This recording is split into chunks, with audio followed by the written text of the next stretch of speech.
शास्त्रज्ञ हैं, पुराणों के वक्ता हैं, इसलिए आप अपने ज्ञान के द्वारा हमारे हृदय में जो अज्ञान है उसको समाप्त करिए। श्री सूत जी महाराज सुन रहे हैं, सोनकादि ऋषि कह रहे हैं हमें ज्ञान, वैराग्य और भक्ति के बारे में बताइए कि ज्ञान, भक्ति, ज्ञान, वैराग्य कैसे बढ़ेगा, उसके लिए हमें क्या उपाय करना पड़ेगा, क्या सत्कर्म करना पड़ेगा, वो हम जानना चाहते हैं। उसको बढ़ाने के लिए हमें कौन सा कर्म करना पड़ेगा, क्या उपाय करने पड़ेंगे। कृष्ण प्राप्ति करम शाश्वत साधनम तद्वधाधुनः, और कृष्ण प्राप्ति के लिए हमें ऐसा कौन सा सत्कर्म करना पड़ेगा, कौन सा व्रत करना पड़ेगा, जप करना पड़ेगा जो हमें कृष्ण की प्राप्ति हो जाए, ये हम जानना चाहते हैं। देखो चिंतामणि होती है, एक चिंतामणि, वो चिंतामणि आपकी सारी चिंताएं समाप्त कर देगी। जो कुछ भी आपको चाहिए वो चिंतामणि आपका सब कुछ समाप्त कर देगी। जो कुछ आपको चाहिए वो चिंताएं समाप्त करने वाली, उसका नाम ही चिंतामणि है कि चिंतामणि लोक सुखम सुरद्रो स्वर्ग संपदम प्रियच्छति गुरु पीतो वैकुंठम योगी दुर्लभम। वैकुंठम योगी दुर्लभम, आप उस चिंतामणि से सब कुछ प्राप्त कर सकते हो, सारी चिंताएं समाप्त हो सकती हैं, लेकिन तो वो जो चिंतामणि है वो वैकुंठ का दर्शन नहीं करवा सकती आपको। वो भगवान के वैकुंठ का दर्शन आपको नहीं करवा सकती। आपको अगर वैकुंठ का दर्शन करवाएगी तो केवल भागवत कथा, केवल कृष्ण नाम का जप, वही आपको वैकुंठ का दर्शन करवा सकता है, वही वैकुंठ का आपको वास दे सकता है। इसलिए हमें बताइए कि हमें क्या करना चाहिए। तब श्री सूत जी महाराज कहते हैं, ऋषियों बहुत अच्छे प्रश्न आप लोगों ने किए, सारे संसार के कल्याण के लिए आपने प्रश्न किए। मैं बताता हूं आपको। काल व्याल मुखग्रास तास निर्णास हेतवे श्रीमद्भागवतम शास्त्रम कलोक्तिरेण भाषितम।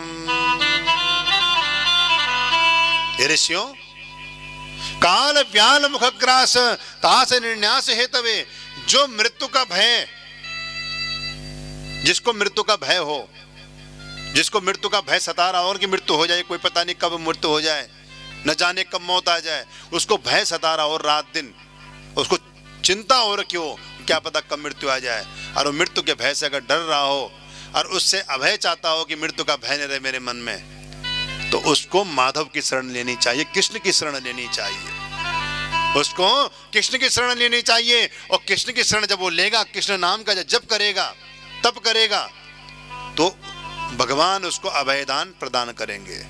कभी मन में, उसके जीवन में भी कभी मृत्यु का भय रहेगा नहीं कि मेरी मृत्यु कब हो जाए कोई पता नहीं है, कब हो जाए कोई मालूम नहीं। तो इसलिए जो है मृत्यु से अभयदान चाहने वाला माधव की शरण ले, कृष्ण की शरण ले, तभी जाकर उसका उद्धार होगा।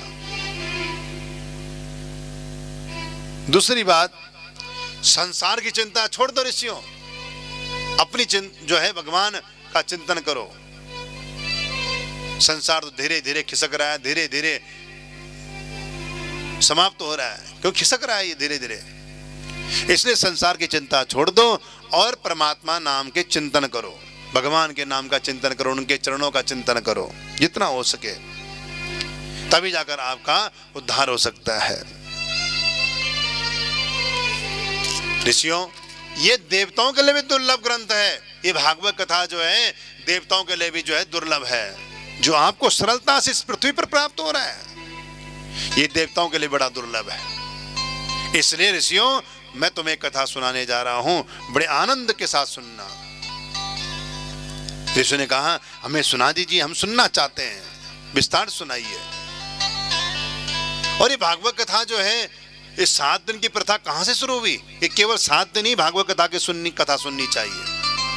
भागवत महापुराण कथा केवल 7 दिन ही सुननी चाहिए। बोले क्यों?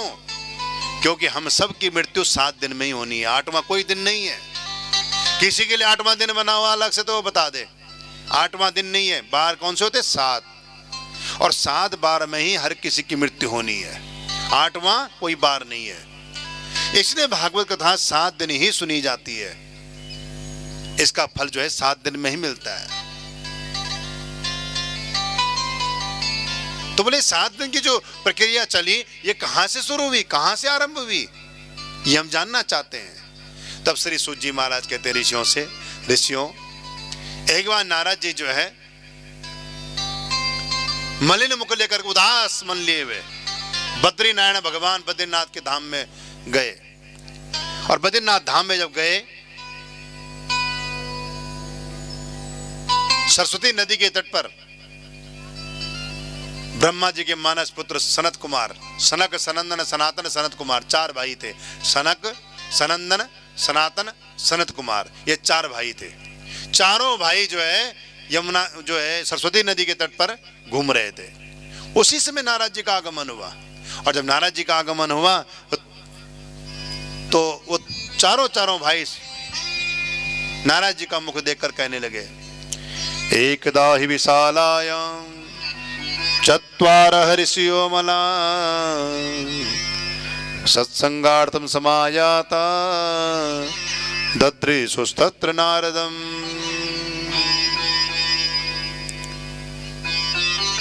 चारों भाइयों को देखा नारद जी से कहा कि कैसे, कहां भागे जा रहे हो? और वो चारों भाई भी सत्संगार्थम, सत्संग के लिए विचरण कर रहे थे। कोई हमें मिले, हम उनको सत्संग सुनाए। अब बद्रीनाथ धाम में पहले तो आज से जो है 20 साल पहले कोई यदा कदा जाते थे। आज से 20-25 साल पहले कोई यदा कदा पारायण करने जाता था बद्रीनाथ धाम में। आज तो सुबह जाओ, शाम को वापस आ जाओ, ऐसी स्थिति बनी हुई है। ऐसा सब कुछ व्यवस्था बन गई है। पहले तो लोग पैदल चलते थे, खाने पीने की व्यवस्था जो है साथ में लेकर चलते थे। आज तो जगह जगह होटल बने हुए, ढाबे बने हुए, भंडारे लग रहे हैं। इस तरह से जो है बद्रीनाथ धाम में आज सरल हो गया, सुगम हो गया है सब कुछ। तो बद्रीनाथ धाम में जो है चारों भाई घूम रहे थे, कोई हमें मिले, हम उनको सत्संग सुनाए। ऐसे नारद जी जब आए तो नारद जी का मलिन मुख देखकर, उदास मन देख करके नारद जी से सनत कुमार पूछने लगे, कथम ब्रह्म नदीन मुखः कुतश्चिन्तातुरो भवान त्वरितं गम्यते कुत्र कुतश्चागमनं तवः। हे नारद जी, ये मलिन मुख लेकर उदास मन लिए हुए कहां जा रहे हो? आपका मुखमंडल का तेज कहां चला गया? क्या बात है, किधर भागे जा रहे हो? आपका मुखमंडल का तेज कहां चला गया? आपका ऐसा क्या खो गया जो आपको जो है निराशाजनक चेहरा लेकर घूमना पड़ रहा है, उदास मन लेकर घूम रहे हो? क्योंकि आपके पास न तो घर है, न आश्रम है, वे भगवान नाम का भजन करते हो, जप करते हो, कुछ आपके पास नहीं है। आपके पास तो केवल एक ही नाम है, भगवान नाम, भगवान का नाम का जप करना, जिसको कोई लूट नहीं सकता आपसे, कोई छीन नहीं सकता आपसे। केवल एक ही है, वो है परमात्मा का नाम। अब परमात्मा का नाम आपसे कोई नहीं छीन सकता। सब कुछ आपसे छीन कर ले जा सकता है, कोई लूट कर ले जा सकता है, जितने भी धन कमा लो आप, लेकिन भगवान का नाम का धन जितना गाओगे, जितना जो है जपोगे, उतना ही बढ़ता जाएगा, कभी घटने वाला नहीं है। परमात्मा का नाम वो कभी घटने वाला नहीं है, तो जितना गाओ उतना ही बढ़ता जाएगा। तो आपका क्या ऐसा लुट गया जो आप उदास मन लेकर दौड़ रहे हो? क्योंकि आपके पास तो भगवान नाम का धन है और कोई धन है नहीं। हमारो धन राधा श्री राधा, श्री राधा, हमारो धन राधा, श्री राधा, श्री राधा।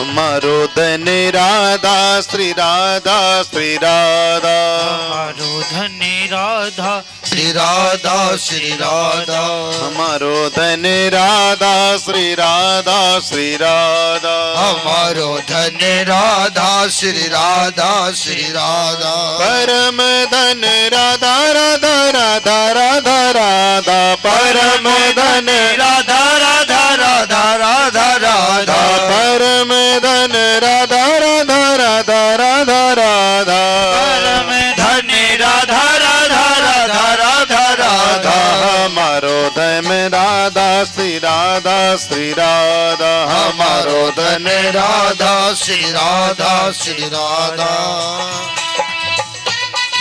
ताली की सेवा करते हैं, हरि बोल।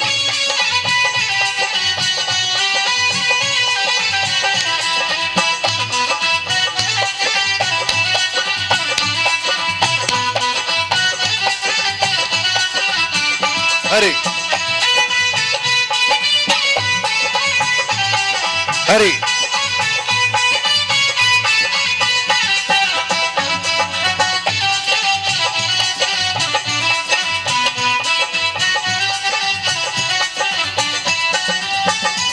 रसिक धन राधा राधा राधा राधा राधा रसिक धन राधा राधा राधा राधा राधा रसिक धन राधा राधा राधा राधा राधा रसिक जन राधा राधा राधा राधा राधा प्राण धन राधा श्री राधा श्री राधा धन राधा श्री राधा श्री राधा हमारो धन राधा श्री राधा श्री राधा हमारो धन राधा श्री राधा श्री राधा। रीओ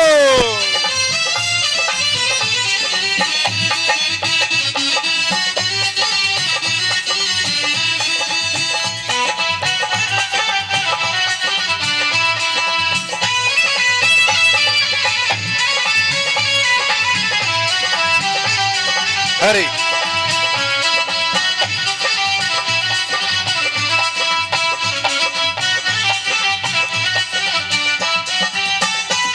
बरसाने वाली राधा राधा राधा राधा राधा बरसाने वाली राधा राधा राधा राधा राधा बरसाने वाली राधा राधा राधा राधा राधा बरसाने वाली राधा राधा राधा राधा राधा मोहन की प्यारी राधा श्री राधा श्री राधा मोहन की प्यारी राधा श्री राधा श्री राधा हमारो धन राधा श्री राधा श्री राधा हमारो धन राधा श्री राधा श्री राधा।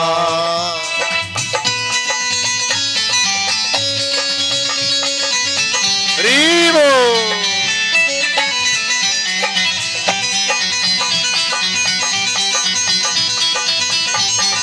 हरि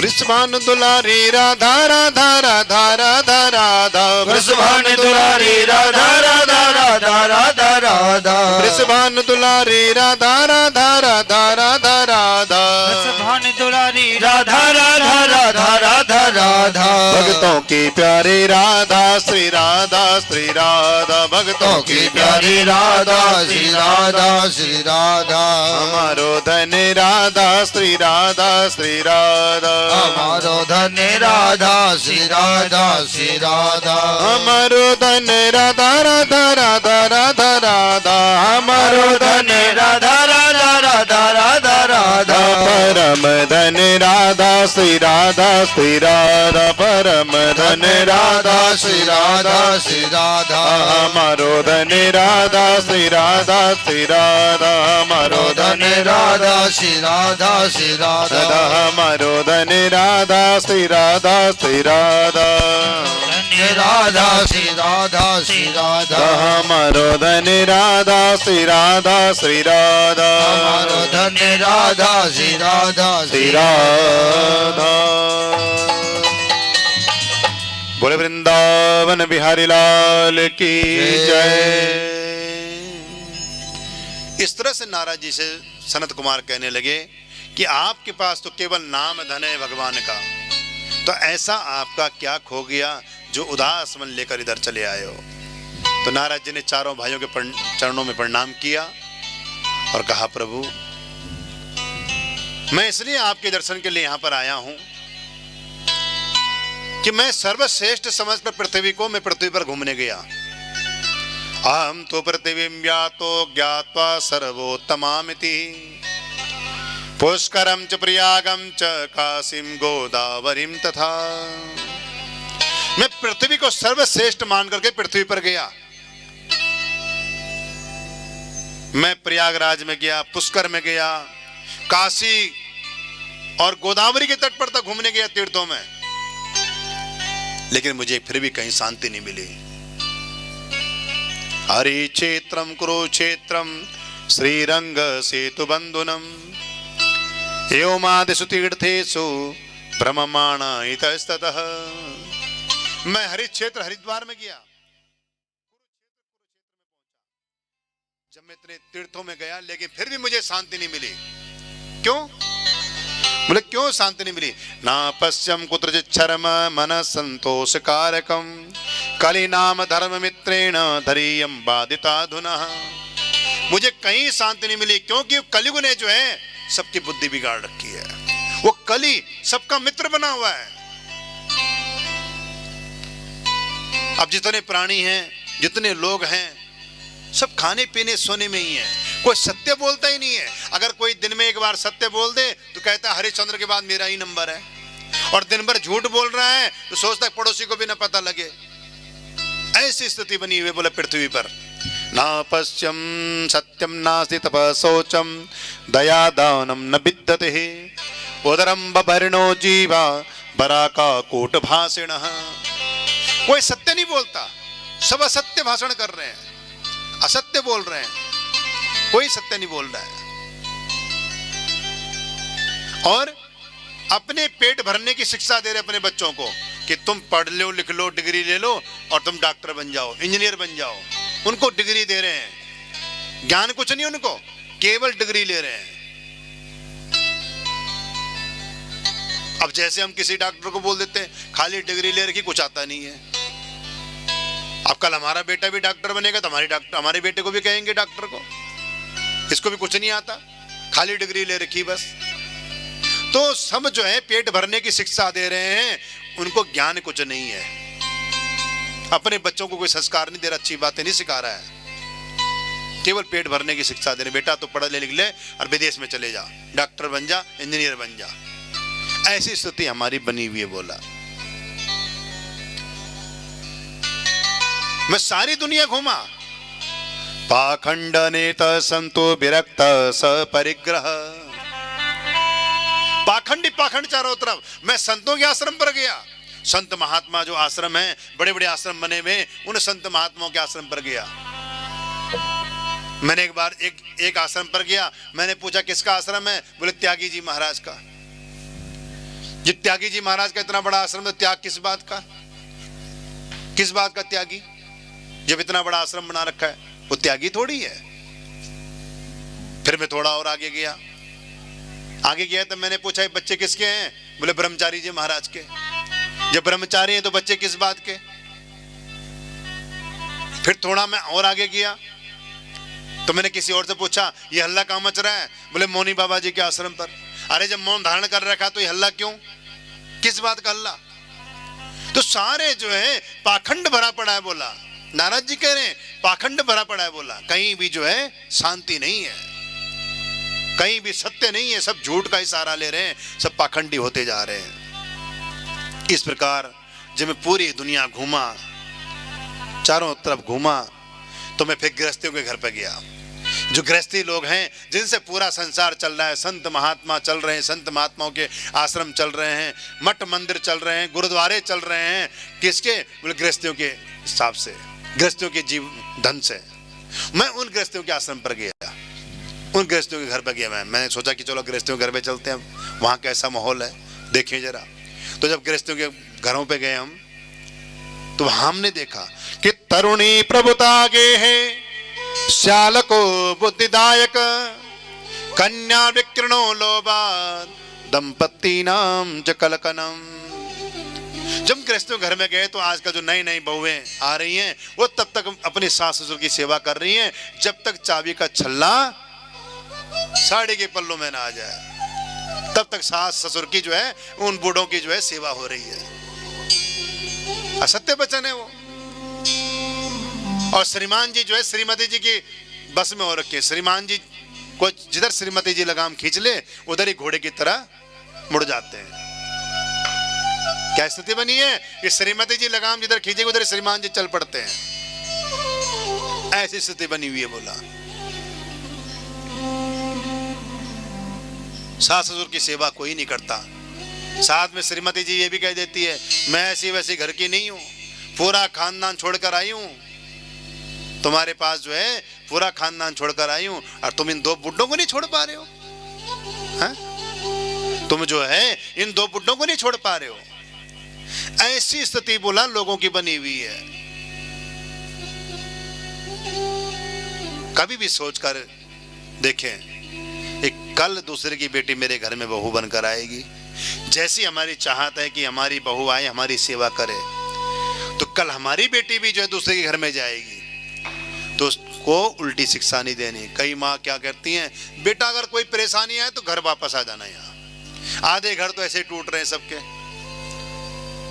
महीना 2 महीने में तलाक हो रहा है। अपने बच्चों को शिक्षा दो। आपने कितना कष्ट उठाया, अब तो इतने कष्ट हैं भी नहीं।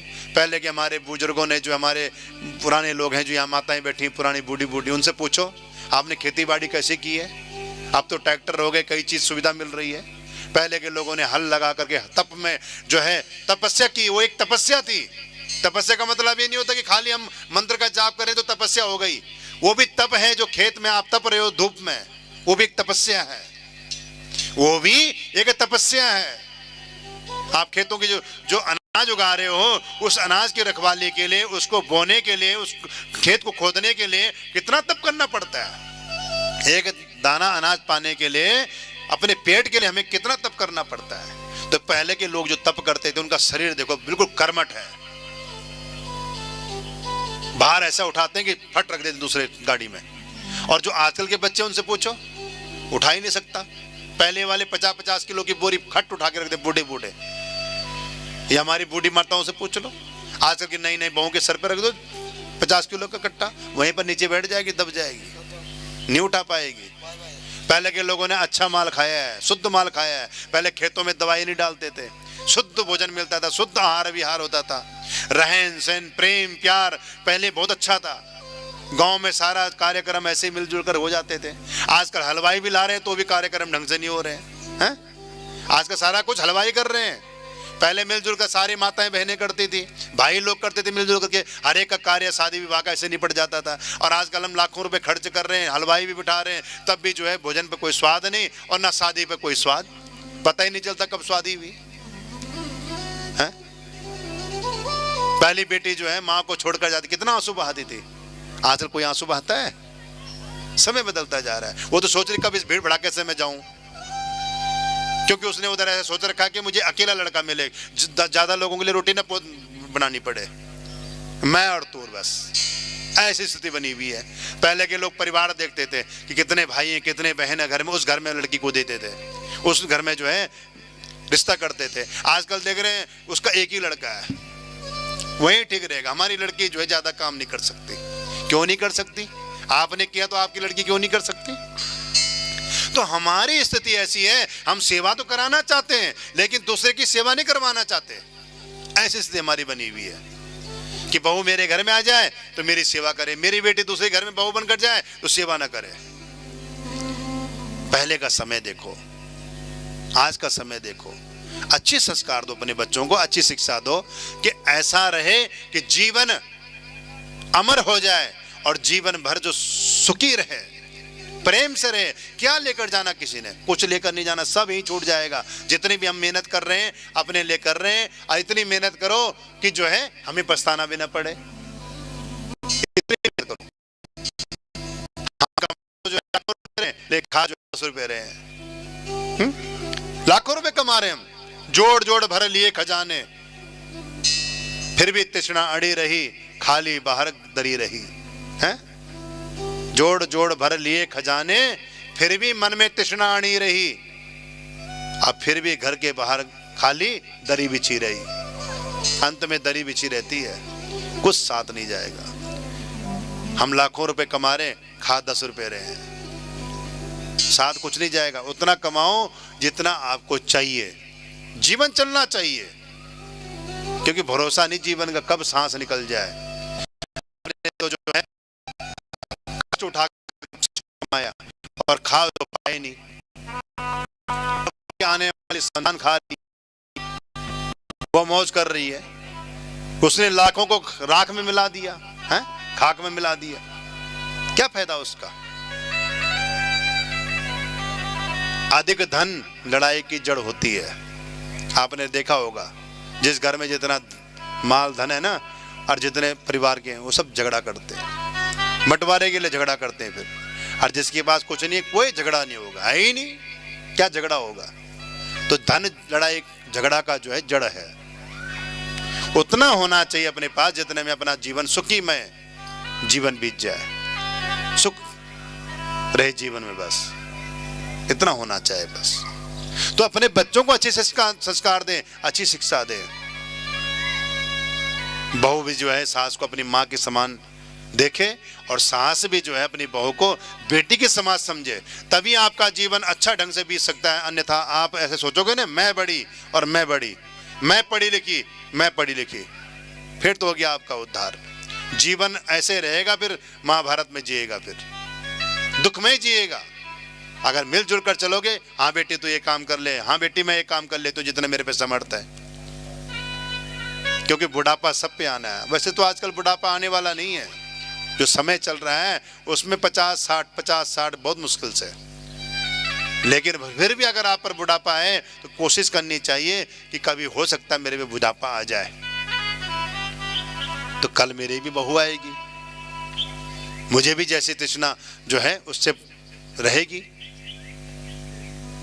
कि कल मेरी बहू आए, मेरी सेवा करे।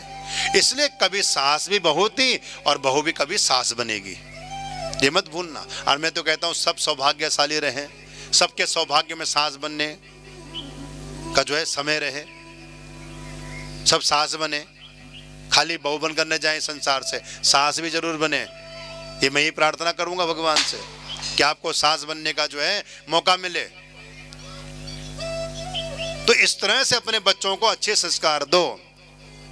तो बोले ये स्थिति हुई है, नई नई बहुएं जो है अपनी चला रही हैं। श्याल को बुद्धिदायक, अगर घर के बूढ़े बाबा कह दें ससुर सास कि बेटा ऐसा काम कर लो, अच्छा काम है, तो बहू जब मैं के वालों से पूछती है मैं करूं या ना करूं, ठीक रहेगा नहीं ठीक रहेगा, कथा करवाऊं ना करवाऊं, सत्संग करूं या ना करूं, भजन करूं या ना करूं।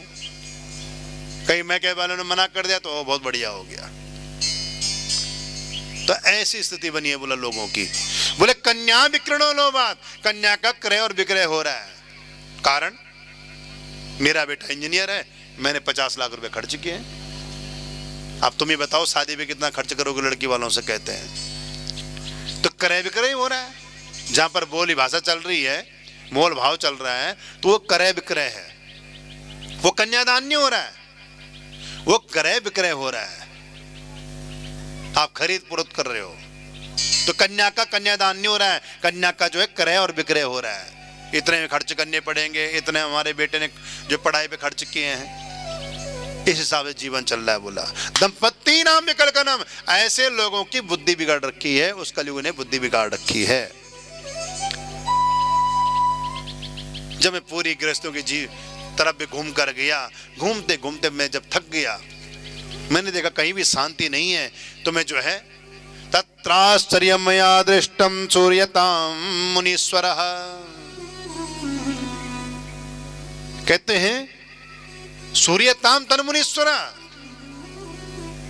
हे सनत कुमार जी, मैं पूरी दुनिया घूम करके सीधे वृंदावन में गया, और जब मैं वृंदावन भगवान के धाम को गया तो वहां मैंने आश्चर्यजनक देखा कि वहां एक स्त्री बीच में बैठी हुई है, एक नारी, उस नारी को बहुत सारी नारियों ने घेर रखा है, चारों तरफ से सब बैठ रखी हैं, और उस बीच में बैठी हुई नारी के पास 2 वृद्ध पुरुष लेटे हुए हैं।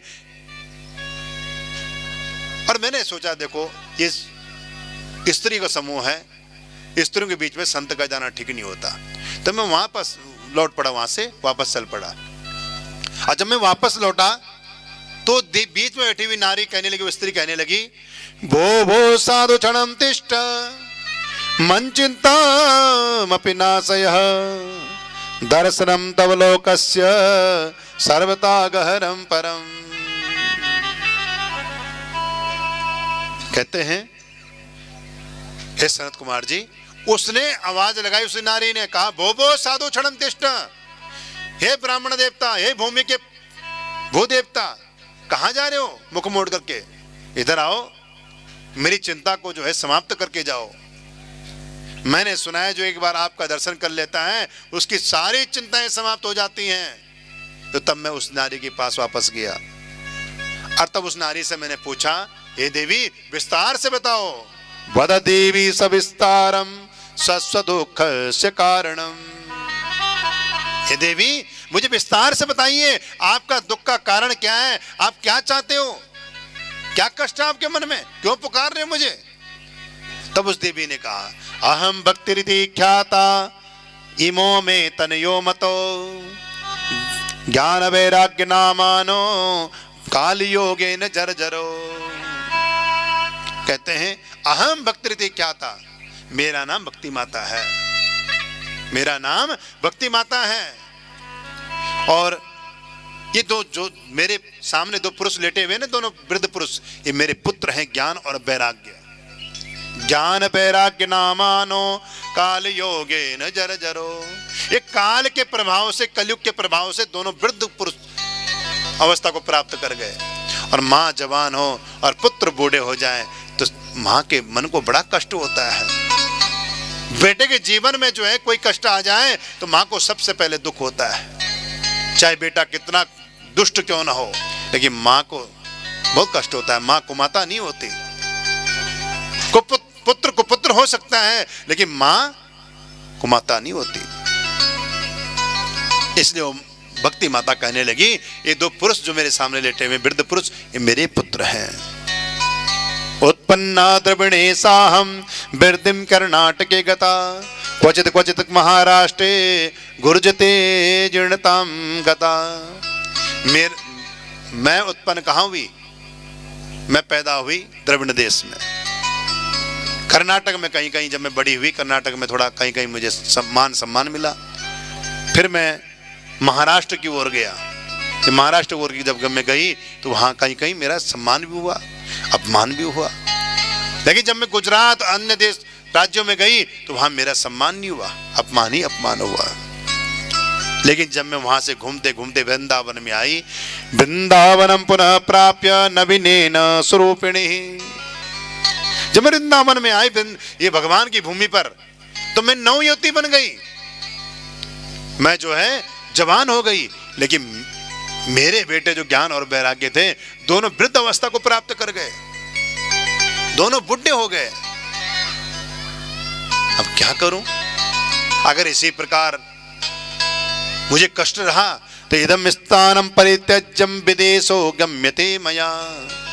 मैं इस भारत भूमि को त्याग करके विदेश में चली जाऊंगी, यहां भारत भूमि में नहीं रहूंगी, मैं चली जाऊंगी। तब नारद जी समझ गए, बस बस बस बस मैं समझ गया। और विचार किया कि आप कोई और नहीं, आप तो भगवान के चरणों की दासी भक्ति महारानी है। और जहां भक्ति का वास होता है वहां भगवान आए बगैर रह नहीं सकते। हे देवी, मैं आपके कष्ट की निवृत्ति के लिए उपाय करता हूं, अवश्य उपाय करता हूं। तो नारद जी कहने लगे, मैंने भक्ति माता के कष्ट की निवृत्ति के लिए बहुत उपाय किए।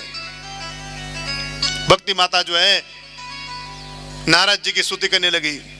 जयति जगति मायाम यस्य काया धवस्ते वचन रचनमेकं केवलं चाकलेयः ध्रुवपतिमपि यातो कृपातो ध्रुवोऽयं सकल भुवनं पात्रं ब्रह्मपुत्र नतास्मि। हे ब्रह्मा जी के पुत्र, आपकी जय जयकार हो, जय जयकार हो जो आप यहाँ पर पधारे हो। मेरे कष्ट की निवृत्ति कीजिए। आपकी कृपा से बच्चा ध्रुव तर गया, बेटा प्रहलाद तर गया।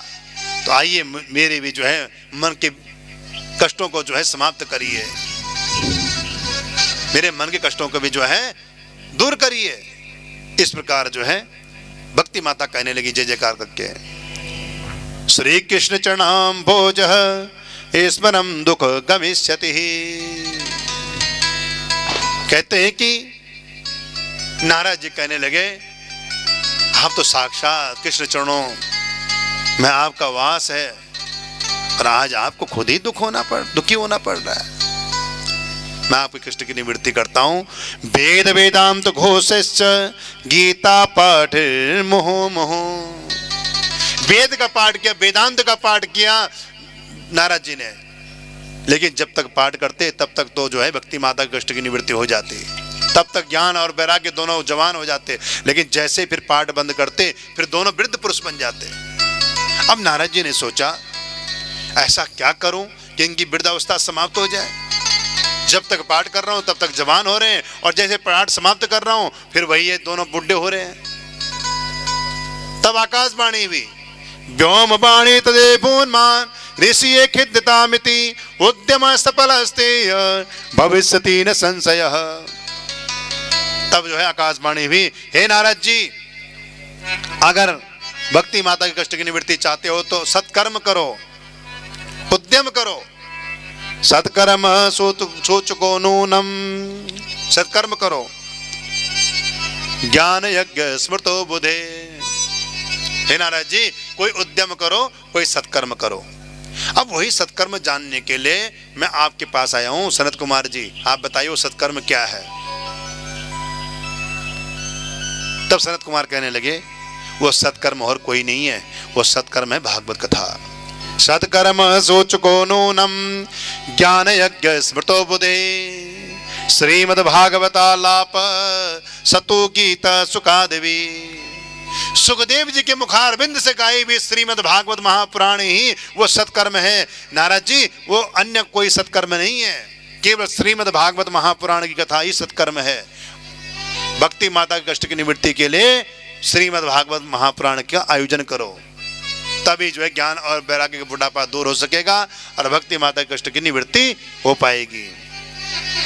बोले अच्छा, बोले हाँ, आप कैसी बात कर रहे हो, मेरे थैले में जितनी चूरन चटनी थी सब चटा चुका, उनका तब बुढ़ापा दूर नहीं हुआ। वेद का पाठ किया, वेदांत का पाठ किया, गीता का पाठ बार बार किया, लेकिन फिर भी जो है उनका बुढ़ापा दूर नहीं हो पाया। और आप कह रहे हो कि जो है उनके लिए भागवत कथा करो। बोले हाँ। तो बोले भागवत कथा का आयोजन करना है तो कहाँ करें, आप तो बद्रीनाथ धाम में बैठे हो, भक्ति माता वृंदावन में है, और आप भी फक्कड़ बाबा, मैं भी फक्कड़ बाबा, आप भी फक्कड़ बाबा, मैं भी फक्कड़ बाबा। बोले वृंदावन धाम और बद्रीनाथ धाम के बीचों बीच में हरिद्वार नगरी है, वहीं पर श्रीमद् भागवत का जो है आयोजन करेंगे और वहीं पर भक्ति माता ज्ञान और वैराग्य का आप वाहन करना, उनको बुलाना, वहीं पर दोनों का बुढ़ापा दूर हो जाएगा। बोला ठीक है। फिर तो भाग्योदयेन बहुजन्म समर्जितेन सत्संगमं च लभते पुरुषो यदा वे अज्ञान हेतु कृत मोह मदांधकारं नासं विदाय तदोदयते विवेकः। ऐसा भक्ति पूर्ण अनुष्ठान सत्संग ये भगवत कृपा से प्राप्त होता है, बिना भक्ति का नहीं होता। ये भगवान की कृपा से जो है कृपा से प्राप्त होता है। जब तक आप कितना भी सोच लो, आप सोचोगे हम वैष्णो देवी जाएं दर्शन करके आए, वृंदावन जाएं दर्शन करके आए, जब तक परमात्मा की कृपा आपके ऊपर नहीं होगी, चाहे कितना पैसा इकट्ठा करके रख लो, आप वृंदावन के दर्शन नहीं कर सकते, आप वैष्णो देवी नहीं जा सकते। तब तक भक्तिपूर्ण अनुष्ठान आप श्रवण कर ही नहीं सकते जब तक उसकी कृपा ना हो। आज हो सकता है कितने सालों के बाद आपको ऐसा मौका मिला होगा, कई लोगों ने जो है भागवत कथा सुनी ही नहीं होगी कि भागवत कथा क्या होती है। आज बड़ी कृपा से जो है, महादेव की कृपा से जो है, भोले शंकर की कृपा से जो है ये आपको प्राप्त हुआ यह अवसर, तो इसलिए इसको गंवाना नहीं है। आगे और भी कथा सुनने को आपको प्राप्त मिलेंगी, तो इसलिए जो है आप समय का सदुपयोग जरूर करें।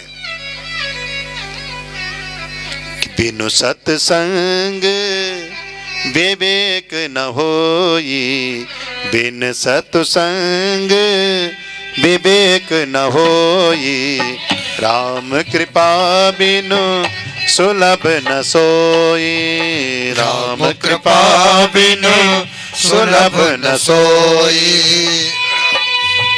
बिना सत्संग के परमात्मा मिलने वाले नहीं है, और परमात्मा के बगैर सत्संग मिलने वाला नहीं है। विवेकता भी जो है सत्संग से ही प्राप्त होती है, संयमता सत्संग की प्राप्त होती है। तो सब सनत कुमारों ने कहा सीधे जो है हरिद्वार नगरी में जाएंगे।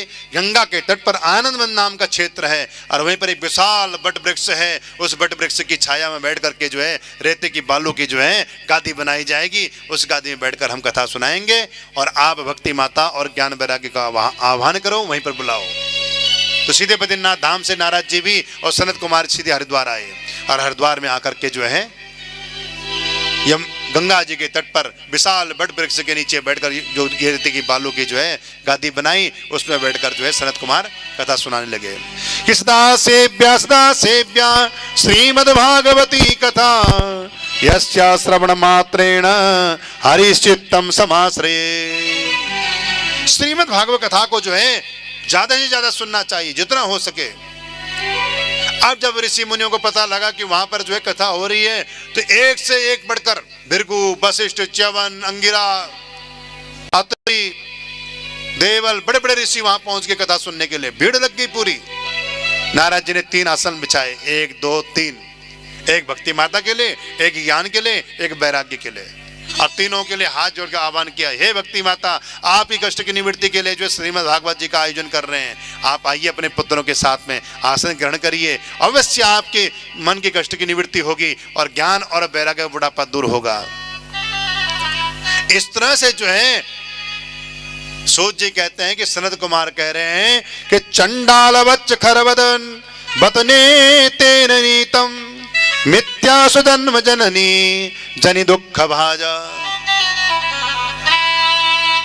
सूत जी कह रहे हैं कि सनत कुमार कह रहे हैं जी, जो भागवत की कथा नहीं सुनता, जो सत्संग नहीं सुनता, जो कृष्ण के नाम का सुमिरन नहीं करता, वो चंडाल है, वो कुत्ते के समान होता है, वो गधा के समान होता है, उसका जन्म लेना बेकार है, वो धरती के ऊपर एक बोझ है। इसलिए जो है कथा अवश्य सुननी चाहिए, संत महात्माओं की वाणियों को अवश्य सुननी चाहिए। ऐसा भी नहीं सोचना चाहिए कि यहाँ सुन लिया वहां सुन लिया, जितना सुनोगे उतना ही आनंद की अनुभूति होगी। और कथा को अवश्य सुननी चाहिए, अवश्य सुने। इस तरह से जो है भक्ति माता की कष्ट की निवृत्ति के लिए भागवत कथा की आयोजन किया और कथा सुनी। भक्ति माता की कष्ट की निवृत्ति हो गई, ज्ञान वैराग्य का बुढ़ापा दूर हो गया। 7 दिन तक जब कथा सुनी तो नारद जी ने भी 7 दिन तक कथा सुनी कि भक्ति सुतो तो तरणो गृहीत्वा प्रेमेक रूपा सहसा विरासी, श्री कृष्ण गोविंद हरे मुरारे नातेति नामानि मुहुर्वदन्ति। वो भक्ति माता के पुत्र ज्ञान और वैराग्य जब उन्होंने कथा सुनी और उनका बुढ़ापा दूर हुआ, वो ताता थैया करके जो है नृत्य करने लगे, ताता थैया करके आनंद के साथ नाचने लगे। भक्ति माता से भी रहा नहीं गया, भक्ति माता भी अपने बच्चों के साथ में जो है नृत्य करने लगी। शकल भुवन मध्य निर्धनास्ते पिधन्या निवसति हृदये साम श्री भक्ति रेखा, हरिरपि निज लोकम सर्वथा तो विहाय प्रविशति हृदये साम भक्ति सूत्रोपनद्वः। कहते हैं भक्ति माता ने कहा मैं कहां जाऊं? बोले तुम भक्तों के हृदय में, समुद्र रूपी हृदय में जो है निवास करो, पर जो है भगवान की प्राप्ति होगी। और इस तरह से जो है सारे संत समाज नृत्य करने लगे। श्री कृष्ण गोविंद हरे मुरारे हे नाथ नारायण वासुदेवा, नृत्य करने लगे भजमंग नाम का जो है भजन करते हुए।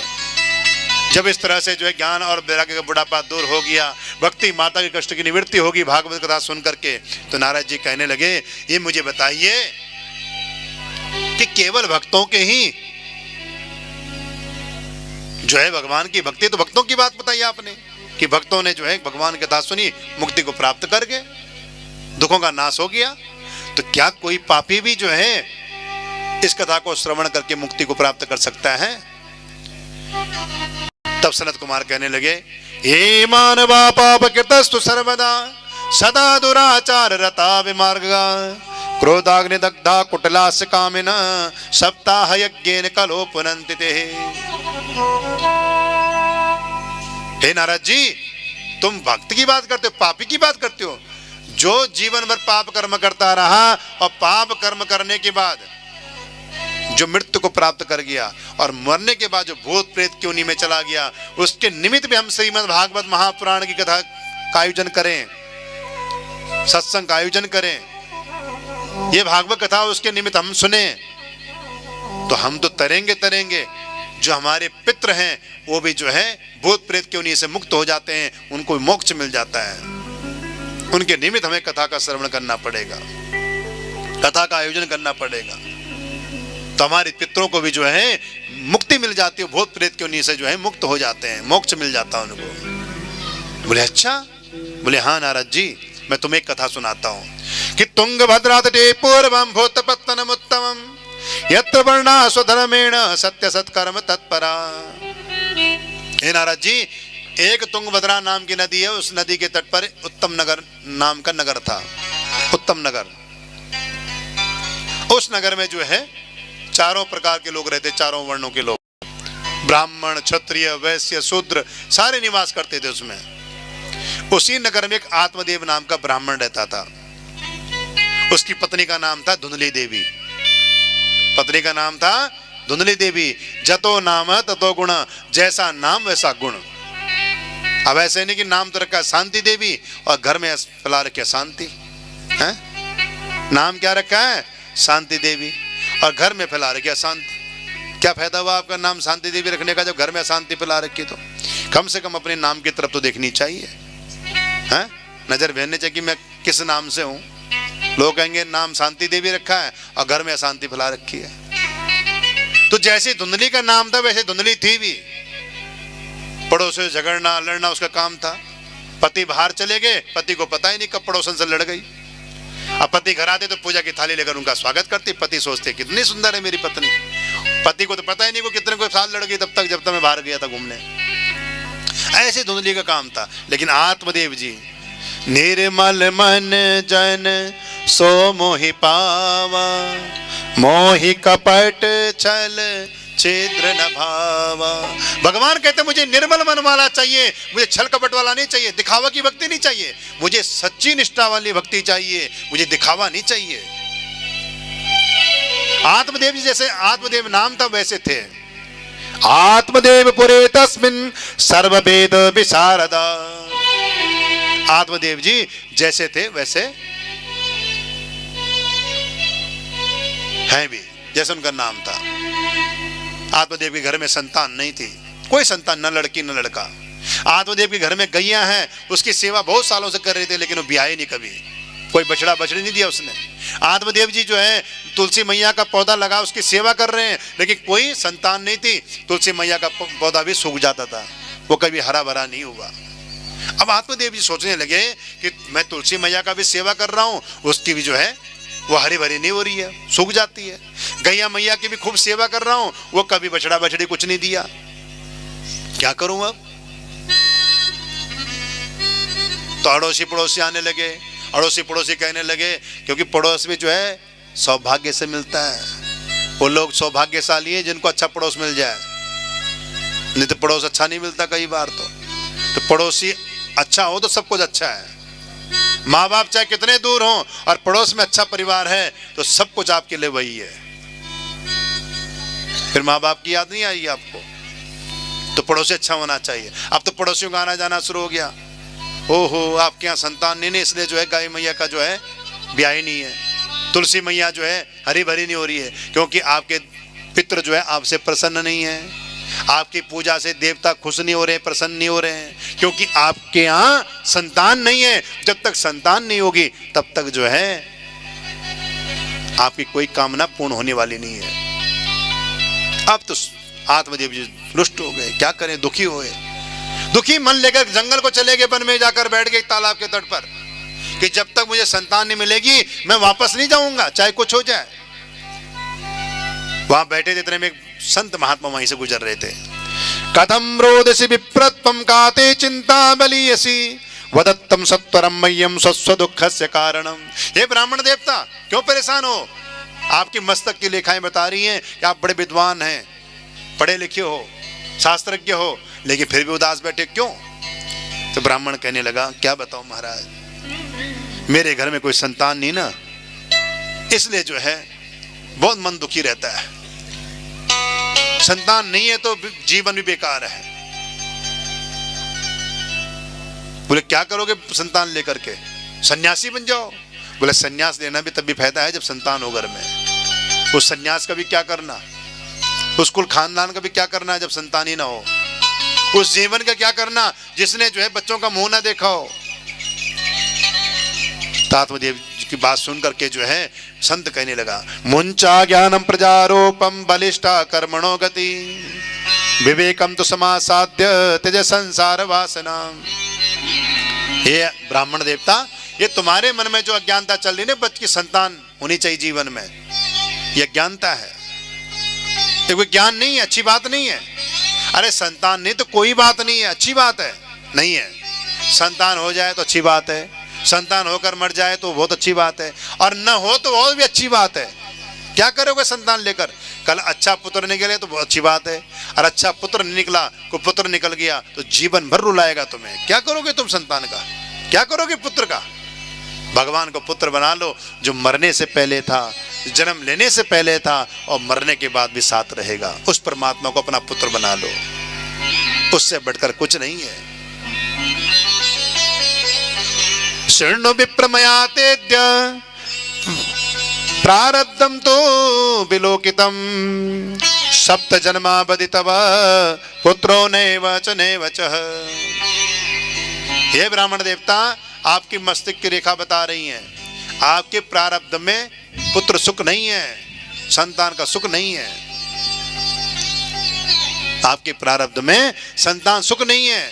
एक जन्म नहीं, 7 जन्मों तक आपको सुख नहीं है।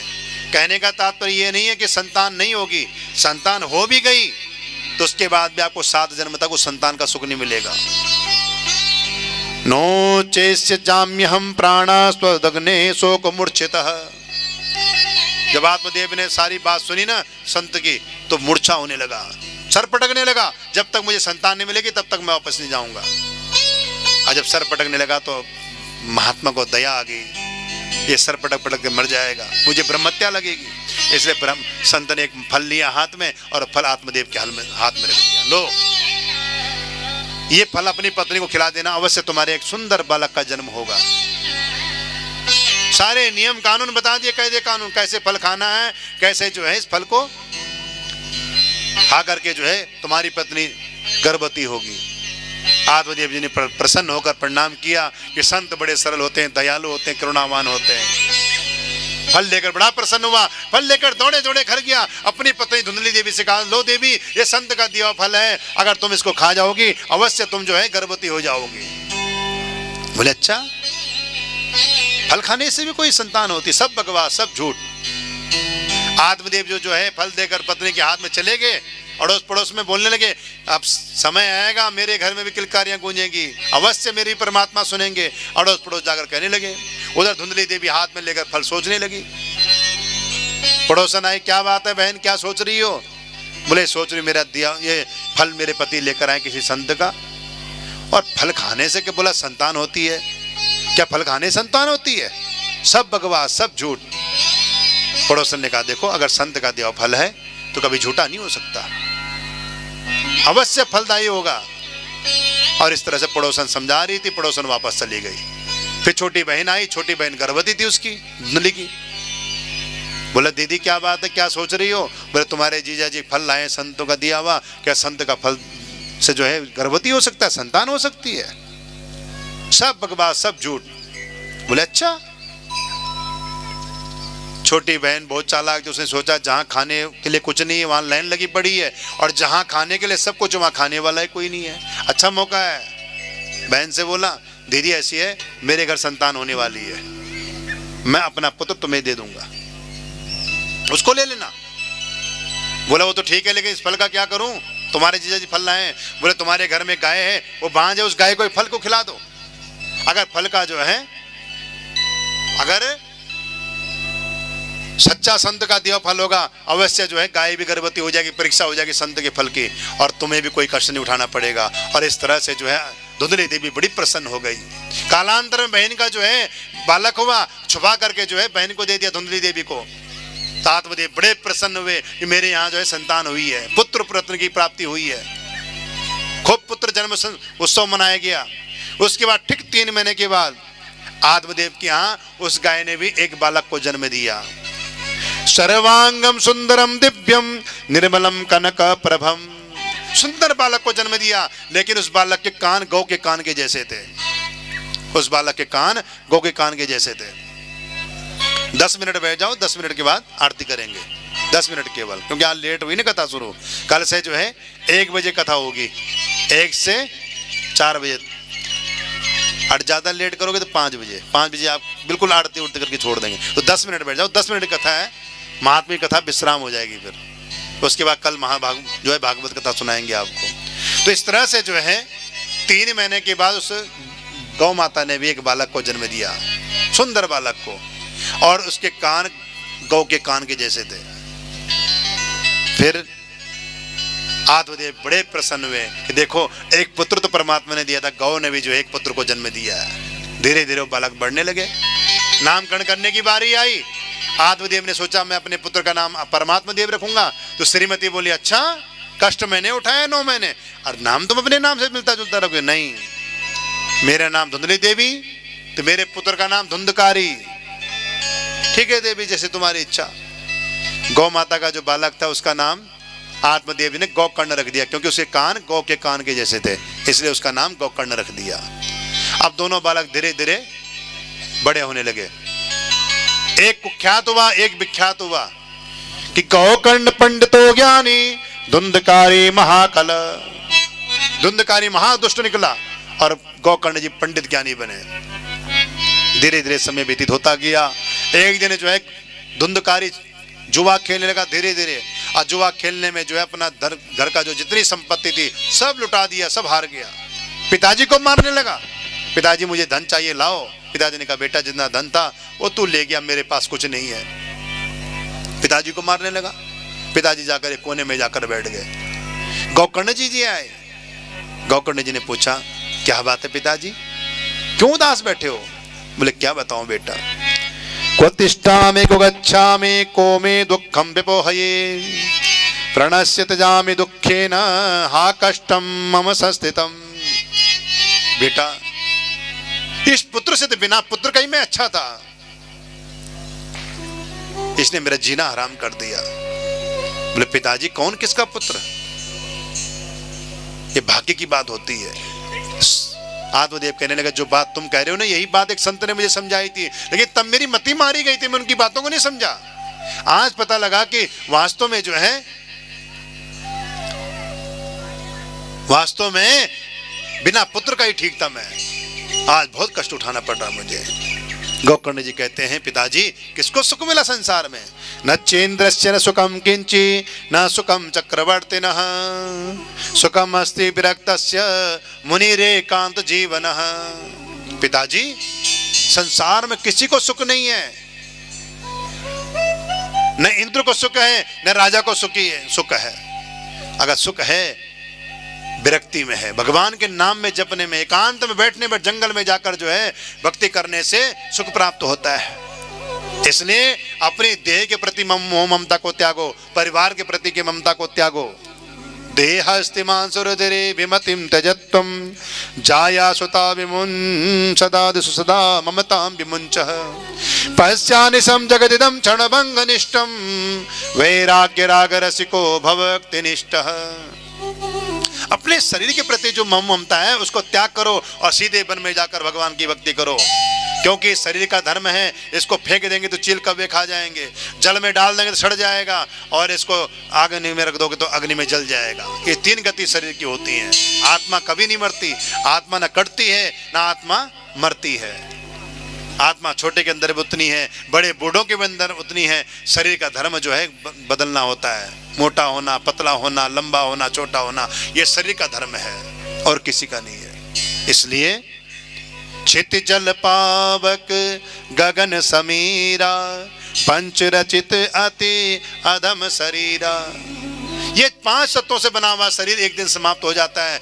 जो चीज इस चीज से बनता है उसी में मिल जाता है। पृथ्वी पृथ्वी में, अग्नि अग्नि में, वायु वायु में, और जल जल में मिल जाता है, तेज तेज में मिल जाता है। इस प्रकार से ये शरीर बनता है, उसी प्रकार समाप्त हो जाता है। चल रे हंसा अमर लोक को, यहाँ कोई न तेरा, जगबालाओं का हुआ अंधेरा, अपना हुआ सवेरा। कहते हैं जब आत्मदेव जी चले गए संसार से, वन को चले गए, वन में भगवान की भक्ति में लीन हो गए, तो धुंधकारी माँ को मारने लगा। माँ को मारने लगा, लाओ मुझे धन दो। और एक दिन माँ को भी गलानी हुई, और रात्रि में कूपे पातकृते रात्रो तेन सानिधनम गतः। रात्रि के समय में माँ ने भी जो है कुएं में कूद कर जो है अपनी आत्महत्या कर ली, प्राणांत कर लिया पुत्र के दुख से। उसके बाद अब धुंधकारी अकेला ही घर में रहा। गोकर्ण जी ने कहा भैया मैं भी तीर्थ यात्रा पे जा रहा हूं, क्योंकि पिताजी भी चले गए, माता जी भी चली गई। हाँ तुम भी जाओ। गोकर्ण जी तीर्थ यात्रा के लिए चले गए, धुंधकारी अकेला घर में था। 5 मास वैश्यों को लेकर बैठा दिया घर में। उसके बाद जो है वैश्यों ने कहा हमें धन चाहिए, तो धुंधकारी डाका डालने लगा, चोरी करने लगा। एक दिन खूब धन लेकर आया, वैश्यों ने पोटली बांध ली और उसको जो है खूब मदिरा पान करवाया धुंधकारी को। आज जब मदिरा का पान करवाया तो कहते हैं कि बेसुध होकर नीचे लेट पड़ा चारपाई पर। तब लोग जो है वैश्यों ने जलते हुए कोयले अंगार उसके मुख में डाले और उसकी मृत्यु हो गई।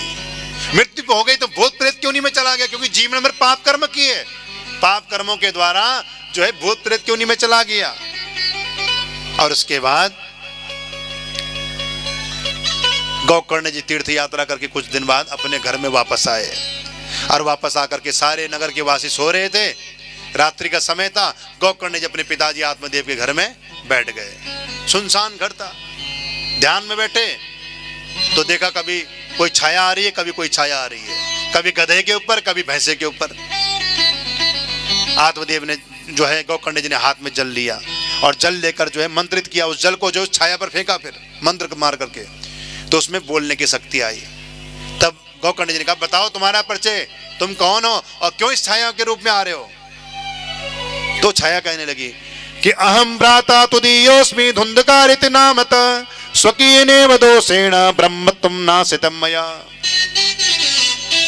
जनेक जीवन में मैंने पाप कर्म किए, उन पाप कर्मों को भोक्ता बना हुआ हूं मैं, उनका भुगतान कर रहा हूं। भूत प्रेत क्यों नहीं मैं चला गया हूं भैया, मुझे कष्ट हो रहा है बहुत।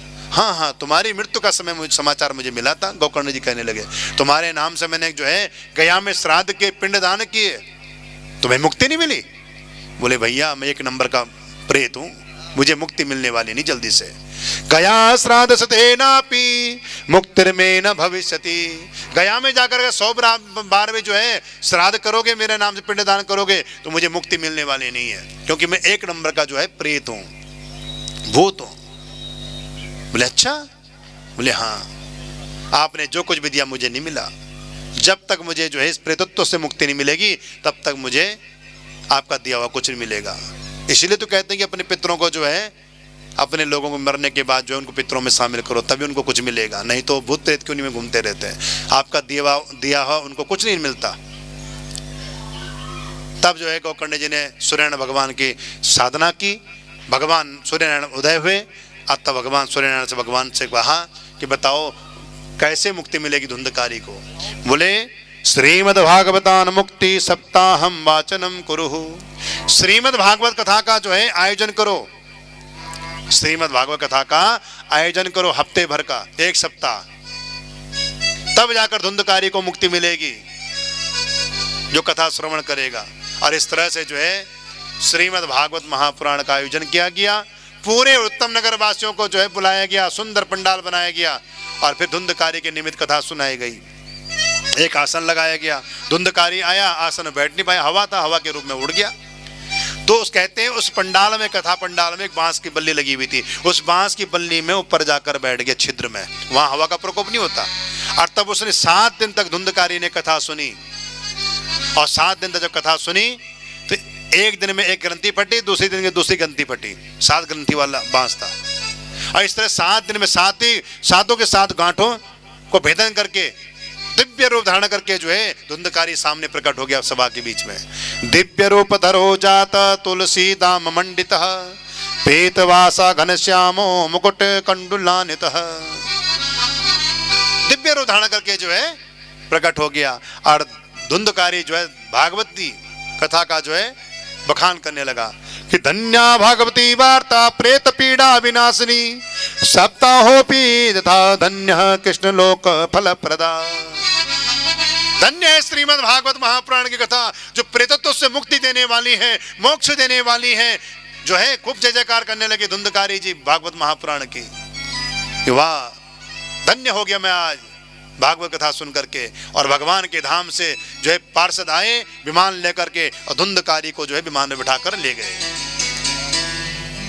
पार्षदों से भगवान ने जो है गोकर्ण जी ने पूछा, केवल इन्हीं के लिए विमान आया, धुंधकारी के लिए, औरों के लिए क्यों नहीं? बोले इन्होंने कथा विस्तार से नहीं सुनी, मन से नहीं सुनी, अपने कल्याणार्थ नहीं सुनी, इनका मन नहीं टिका हुआ था कथा में, तभी जो है इनके लिए विमान नहीं आया। बोले अच्छा? बोले हाँ। इस तरह धुंधकारी विमान लेकर जो है चले गए भगवान के धाम को। इधर गोकर्ण ने दोबारा जो है कथा का वो आयोजन किया और फिर उत्तम नगर के वासियों को दोबारा कथा सुनाई विस्तार से। और कथा सुनाने के बाद कहते हैं 7वें दिन जब से कथा का विश्राम हुआ, परीक्षित मोक्ष की कथा हुई, वैसे ही भगवान के धाम से जितने लोग थे उतने ही विमान प्रकट हो गए। पार्षद जो है सब लोगों को लेकर भगवान के धाम को प्रस्थान कर गए। बोले वृंदावन बिहारी लाल की जय, श्रीमद् भागवत महापुराण की जय। जैसे राम जी अपने अयोध्या वासियों को साकेत धाम ले गए, ऐसे ही गोकर्ण जी अपने उत्तम नगर वासियों को भगवान के धाम को ले गए। ऐसी मोक्षदायिनी श्रीमद् भागवत महापुराण कथा। सूत जी महाराज से सोनकाद ऋषि कहने लगे, हमें बताइए कि इसकी विधि क्या है, कथा श्रवण की विधि क्या है? बोले सबसे पहले मूर्त निकलवाएं और मूर्त निकालने के बाद सुंदर वक्ता का जो है चयन करना चाहिए, साथ में 5 ब्राह्मणों का चयन भी करना चाहिए और सुंदर सुंदर संगीत गाने भजन गाने वालों का भी चयन करना चाहिए। फिर जो है घी पी करके कथा सुननी चाहिए, भजन जो है भोजन नहीं करना चाहिए। बोले घी पी करना हो तो बोले पयपानम हृदय पानम पयपानम, दूध पीकर जो है कथा सुननी चाहिए। बोले तब भी भूख लगे तो फलाहारम, फल खा करके जो है कथा सुननी चाहिए। बोले फलाहार से भी न चले काम तब तो बोले भोजनम तो वरम मन्ने, एक बार भोजन करके कथा सुननी चाहिए। बोले तब भी अगर भूख लग जाए तो बोले दिन भर भोजन करो, लेकिन ऐसा भोजन करो कि आपको परेशानी ना हो कथा सुनने में। सात्विक भोजन करो, तामसी नहीं, सात्विक भोजन करें। इस प्रकार से कथा का श्रवण करना चाहिए। बोले इस कथा को कौन कौन सुन सकता है? बोले अपुष्पा काक बंध्याच बंध्यायाच मृतभ्रका, श्रवद गर्भाच या नारी तथा श्रव्या प्रयत्नतः। जिस नारी को कभी रजस्वला न हुआ हो, जो नारी रजस्वला न हुई हो, जिसकी संतान न हुई हो, ऐसी नारियों को भी कथा अवश्य सुननी चाहिए। अवश्य भगवान की कृपा से उसके यहाँ भी संतान हो जाती है, संतान की प्राप्ति होती है। बोले काकबंध्या, जिसके पास एक ही संतान हो, दूसरी संतान न हो पा रही हो, उसको भी कथा का श्रवण करना चाहिए। और बंध्या या मृतभका, जिसके पति मृत्यु को प्राप्त कर गए हों, ऐसी जो है विधवा नारी को भी कथा अवश्य सुनना चाहिए। बोले श्रवद गर्भाच या नारी, बोले जिसकी जो गर्भवती हो उस गर्भवती नारी को भी कथा अवश्य सुननी चाहिए। जितना हो सके कथा का श्रवण करना चाहिए, क्योंकि ध्रुव जी ने, प्रहलाद जी ने गर्भ में ही कथा सुनी। जन्म के बाद तो सुनी, लेकिन पहले मां के गर्भ में रह के इस कथा सुनी। इसलिए अपने बच्चों को अच्छे संस्कार देने चाहिए, कथा का श्रवण करना चाहिए। जो भी नारी गर्भवती हो उसको कथा का श्रवण अवश्य करना चाहिए। इस प्रकार से कथा का श्रवण करना चाहिए। और वैष्णवान मुखा गाथा, भागवत कथा केवल ब्राह्मण के मुख से ही कथा सुननी चाहिए। ये भागवत में लिखा हुआ है, केवल भागवत जो है सुखदेव रूपी जो भागवत कथा है, ये ब्राह्मण के मुख से ही कथा सुननी चाहिए। जो अन्य के मुख से कथा सुनता है वो श्रोता भी वक्ता भी नरक में जाते हैं। इसलिए भागवत कथा केवल ब्राह्मण के मुख से ही सुने। खास करके जो कुछ कामना से किया जाता है, पितरों के निमित्त किया जाता है कि पितरों को जो है मोक्ष मिल जाए, उसको ब्राह्मण के मुख से ही सुननी चाहिए। इस प्रकार से कथा का श्रवण किया सभी लोगों ने, संतों ने। और जब संत कथा सुना रहे थे, सनत कुमार जी लाखों संत कथा सुन रहे थे, वो सब संत जो है जब कीर्तन होने लगा, कीर्तन चलने लगा तो सुंदर सुंदर भजन चल रहा था, उस भजन के उसमें जो है सारे संत डूब गए और नाचने लगे। भक्ति माता से रह नहीं गया, वो भक्तों के बीच में जो है प्रकट हो गई और नृत्य करने लगी। जहां भक्ति का वास हुआ वहां भगवान से रहा नहीं गया, और भगवान भी जो है वहां भगवान भी भक्तों के बीच में प्रकट हो गए और जाकर के हृदय भगवान भक्तों के हृदय में जो है बैठ करके निवास करने लगे।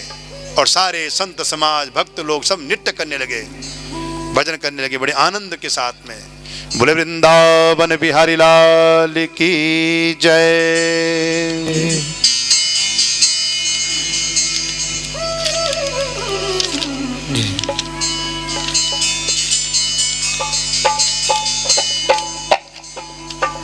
सारे संत समाज जब भजन करने लगे, ऋषिजन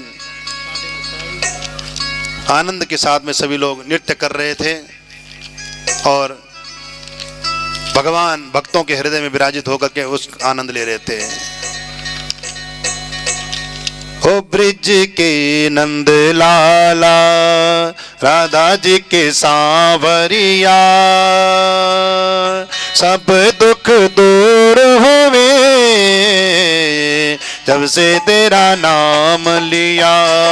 ब्रिज के नंद लाला राधा जी के सांवरिया, सब दुख दूर होवे जब से तेरा नाम लिया। ब्रज के नंद लाला राधा जी के सांवरिया, सब दुख दूर भये जब से तेरा नाम लिया।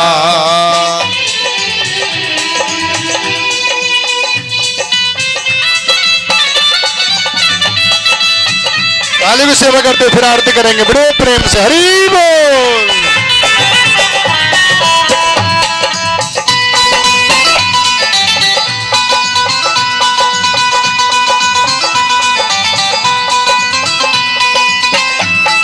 हरि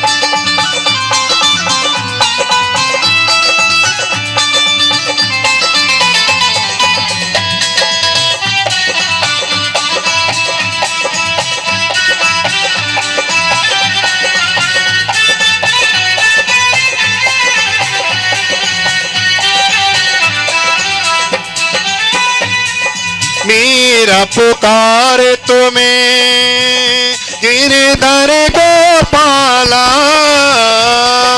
मेरा पुकार तुम्हें गिरधर गोपाला।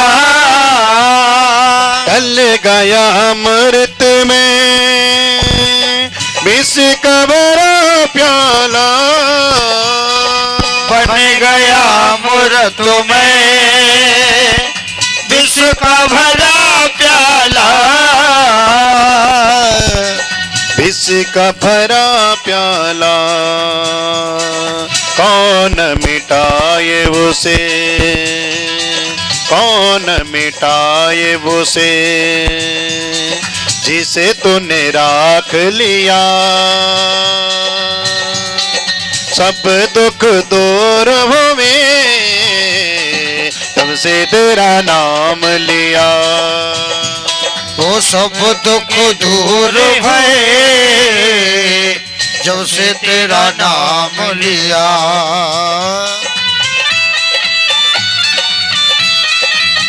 हरि बोल।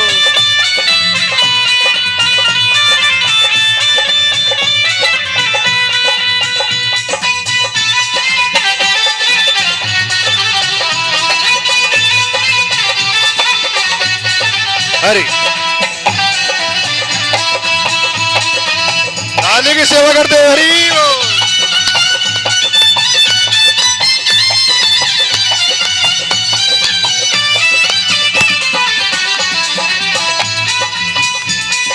जब तेरे गोकुल में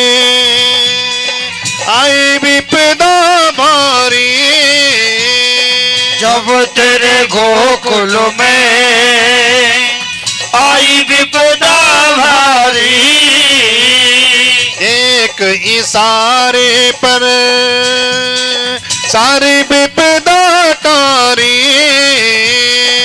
एक इशारे पर सारी विपदा टारी, हरी विपदा टारी, मुड़ गया गोवर्धन, उठ गया गोवर्धन, जिसे तूने उठा लिया, सब दुख दूर हुए जब से तेरा नाम लिया।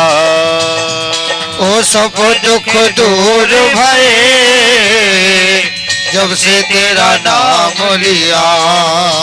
श्रीनाथ है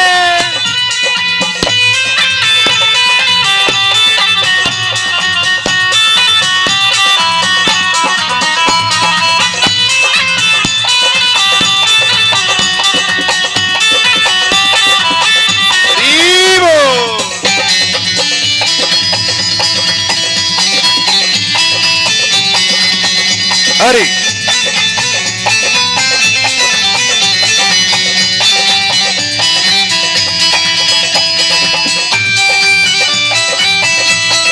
हरि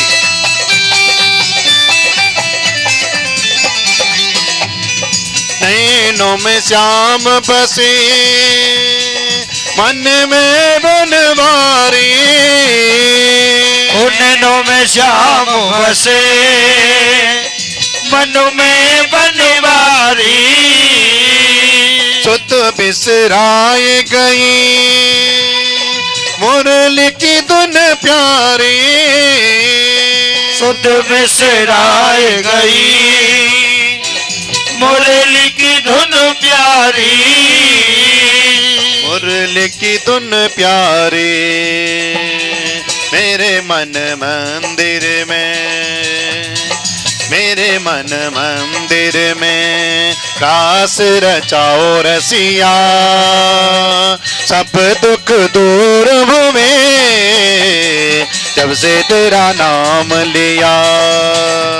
ओ सब दुख दूर भये जब से तेरा नाम लिया।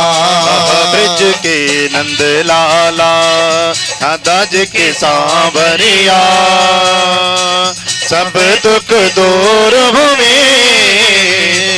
जब से तेरा नाम लिया। ब्रज के नंद लाला, दादाज के सांवरिया, सब दुख दूर हुए तब से तेरा नाम लिया।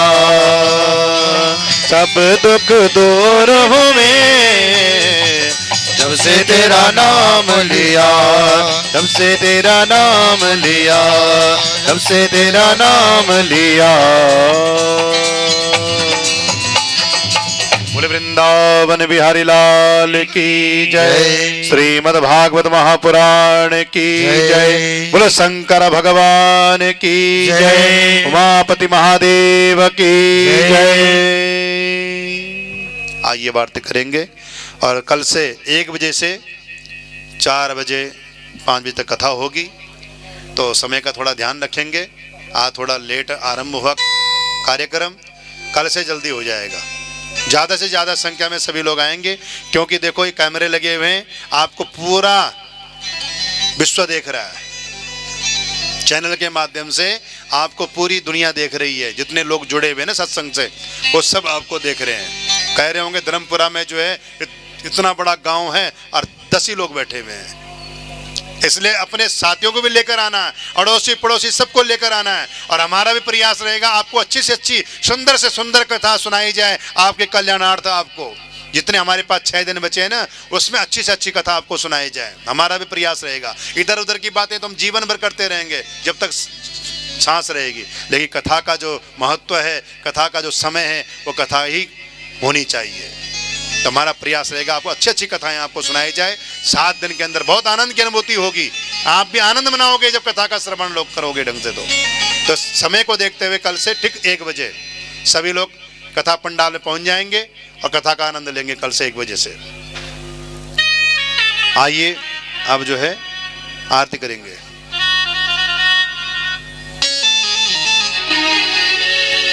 आइए सभी भक्त अपने स्थान पर खड़े हो जाएं। जी जी।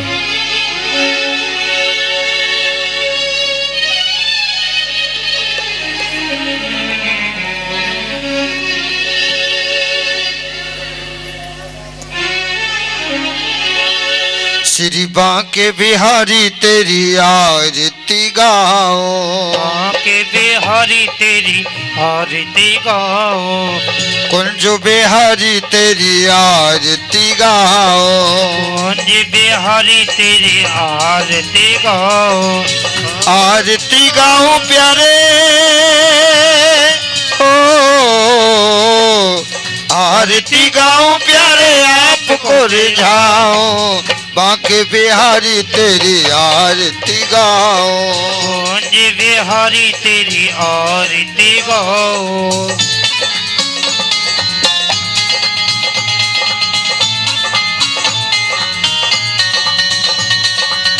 हरि बोल।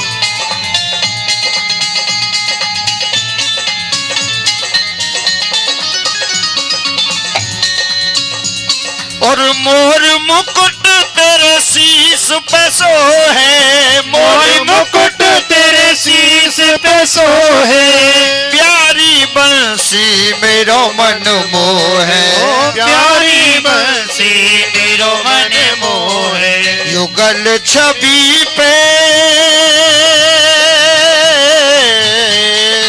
युगल छवि पे बल बल जाओ, बांके बिहारी तेरी आरती गाओ, आज बिहारी तेरी आरती गाओ।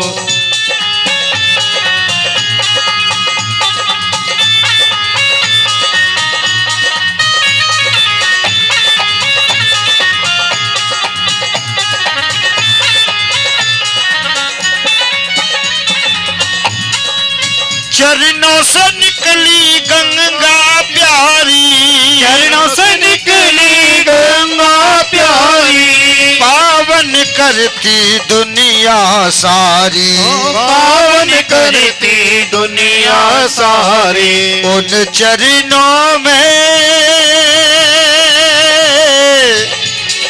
उन चरणों में शीश झुकाओ, बांके बिहारी तेरी आरती गाओ, कुंज बिहारी तेरी आरती गाओ, बांके बिहारी तेरी आरती गाओ। श्री हरिदास के प्यारे तुम हो, श्री हरिदास के प्यारे तुम हो, मेरे समरिया जीवन धन हो, मेरे समरिया जीवन धन हो, युगल छवि में युगल छवि नैनों में बसाओ, बांके बिहारी तेरी आरती गाओ, कुंज बिहारी तेरी आरती गाओ, बांके बिहारी तेरी आरती गाओ। संग शोभे सुभान दुलारी, संग सोहे ब्रज भान दुलारी, ललिता विशाखा सखिया सारी, ललित विशाखा सखिया सारे, पास सदा पास सदा वृंदावन पाओ, बांके बिहारी तेरी आरती गाओ, बांके बिहारी तेरी आरती गाओ, कुंज बिहारी तेरी आरती गाओ, कर्पूर गौरम करुणावतारम संसार सारम भुजगेंद्रहारम सदा वसंतम हृदयारविंदे भवम भवानी सहितम नमामि, भवम भवानी सहितं नमामि। त्वमेव माता च पिता त्वमेव त्वमेव बन्धु वचसखा त्वमेव त्वमेव वेद्या द्रविणं त्वमेव त्वमेव सर्वं मम देव देव त्वमेव सर्वं मम देव देव त्वमेव सर्वं मम देव बोले वृंदावन बिहारी लाल की जय। श्रीमद् भागवत महापुराण की जय। बोले शंकर भगवान की जय। आज के आनंद की जय। जनता जनार्दन की जय। धर्म की जय हो। अधर्म का विनाश हो। प्राणियों में सद्भावना हो। विश्व का कल्याण हो। गौ माता की सेवा हो। गंगे मैया की जय हो। सत्य सनातन धर्म की जय हो। सत्य सनातन धर्म की जय हो। जय कराए